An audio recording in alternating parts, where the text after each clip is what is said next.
అందరికీ నమస్కారం. దయచేసి సబ్స్క్రైబ్ చేయండి. మీ ఆదరణే నాకు ఆశీస్సులు ప్లీజ్. కబడ్డీలో డెడ్ లైన్ దాటాలంటే దమ్ము ఉండాలి. జీవితములో దరిద్రం డెడ్ లైన్ దాటాలంటే డబ్బు ఉండాలి. ఎస్, ఇది నిజము. డబ్బు లేకుండా నువ్వు దరిద్రం డెడ్ లైన్ దాటనే లేవు. గుర్తు పెట్టుకో. డబ్బు సంపాదించేది నీకు కూడా చాలా సులభమైన పని. నువ్వు ఎప్పుడు ఎక్కడ ఓడిపోవు, ప్రయత్నం చేస్తూనే ఉంటే. అమితాబ్ బచ్చన్ ఏబిసి కార్పొరేషన్ పెట్టి మొత్తము పోగొట్టుకుంటే ఆయన పని అయిపోయిందన్నారు.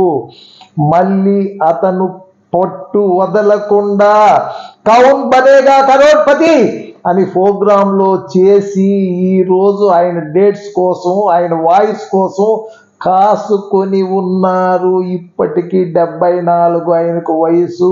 మొన్న కూడా మన ప్రభాస్ సినిమాలో కల్కిలో గొప్ప రోల్ చేశాడు.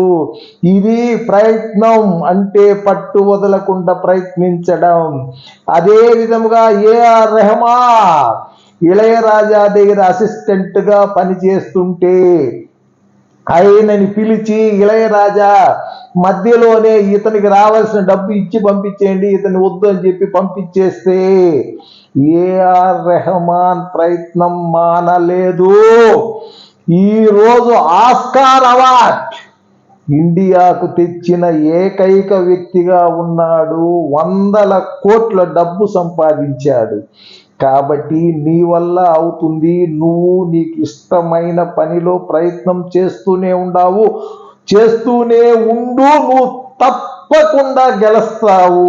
Please subscribe. Thank you.